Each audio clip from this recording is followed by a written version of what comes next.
Nian, the Chinese New Year Dragon, a beastly tale adapted from a Chinese legend by Virginia Low Hagen, illustrated by Timothy Banks.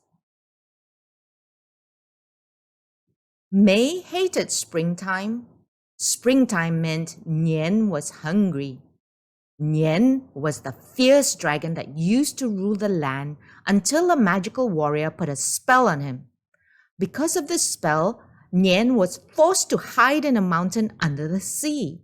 But every spring, Nian came out to fill his empty stomach. He especially loved to eat little boys and girls. May was scared.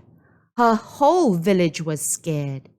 They could hear the rumbling of Nian's stomach. That's how they knew winter was over and spring was coming. The night before the first day of spring, the magical warrior visited May in her dreams.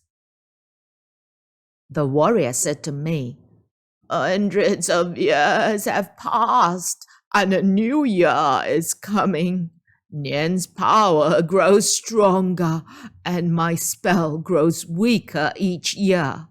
I can no longer keep him in the mountain under the sea. You must defeat Nian.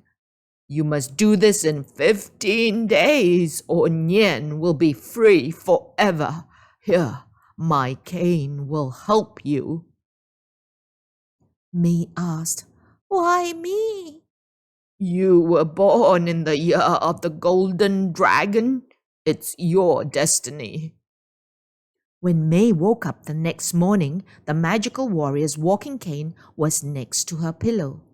"May!"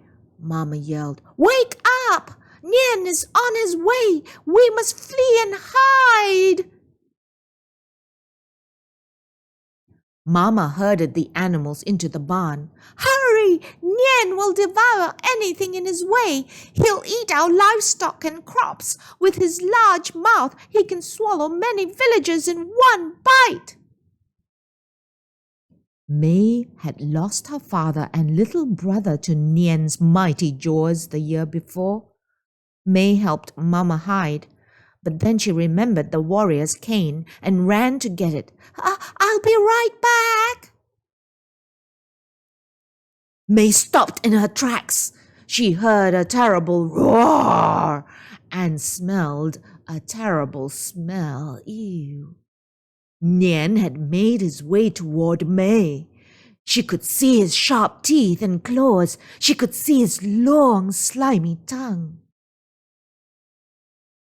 May grabbed the cane. She also grabbed a cooking pot and banged it with the cane. Dong, dong, dong, chang, dong, dong, dong, chang. She yelled, "Nian, go away! You are not wanted here!" Dong, dong, dong, chang. Nian covered his ears with his big paws. Oh, he didn't like the noise. Aha!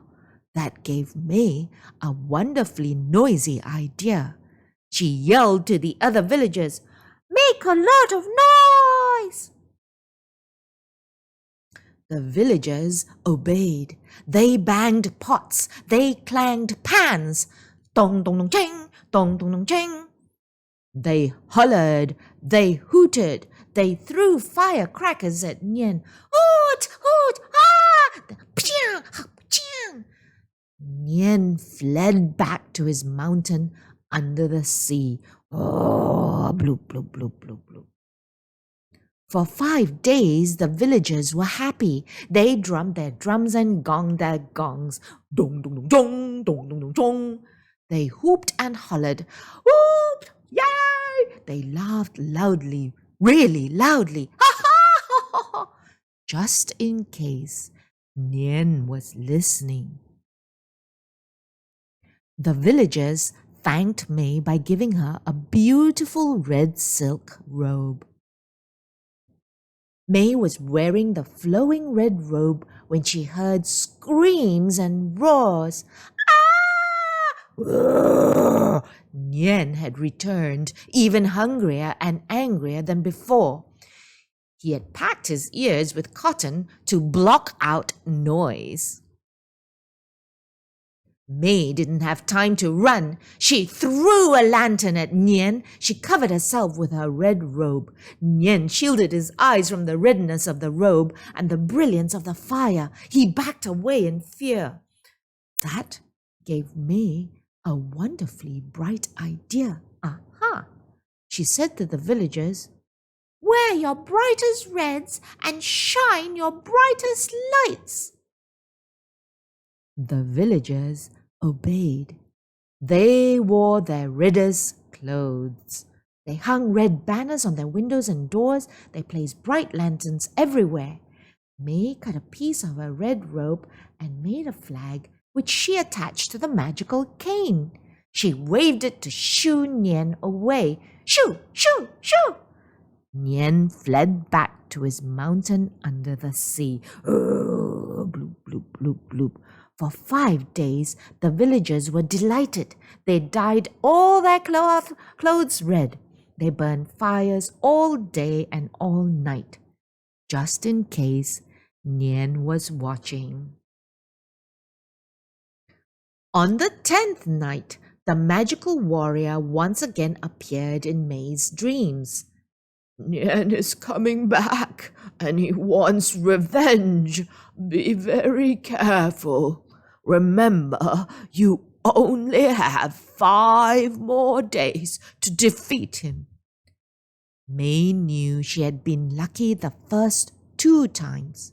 This time, she needed a plan. So, she came up with a wonderfully tricky idea. May took all the food in her house, put it in red bags, and stuffed them into a scarecrow. She dressed the scarecrow in her old clothes. She placed the scarecrow in front of her door. She told the villagers to do the same. The villagers obeyed. At the last minute, May shoved the warrior's cane inside the scarecrow. On the 15th day, Nian returned. He had covered his eyes with long eyelashes and packed his ears with cotton. The dragon stormed into the village. His jaws chomped on the scarecrows that had been filled with food. But when he got to May's scarecrow, he choked on the cane. The cane then magically turned into a leash. The magical warrior from May's dreams suddenly appeared. He captured Nian with the leash. "Nian is conquered. He'll never be evil again. You brought us good luck and fortune, May. You fulfilled your destiny. Now I'll fulfill mine." The magical warrior mounted Nian, and together they turned into a stone statue in the middle of the village. The villagers were overjoyed that Nian was defeated, and they held a party in May's honor. Yay! Yay! They put food offerings in front of their houses. They lit lanterns. They threw firecrackers. They dressed in red. Some villagers dressed up as Nian and did a dance. Dong dong ching, dong dong dong ching. They celebrated a new year without fear of the dragon. "Gongxi, gongxi! Congratulations, congratulations!" The villagers heralded the heroine May. Nian never harmed the villagers ever again. From then on, at the start of every spring, the villagers celebrated May chasing out Nian. They made a lot of noise. Dong dong dong ching, dong dong dong ching. They wore a lot of red. They lit a lot of lanterns. And every spring, May gave a food offering to the statue of Nian and the magical warrior, just in case.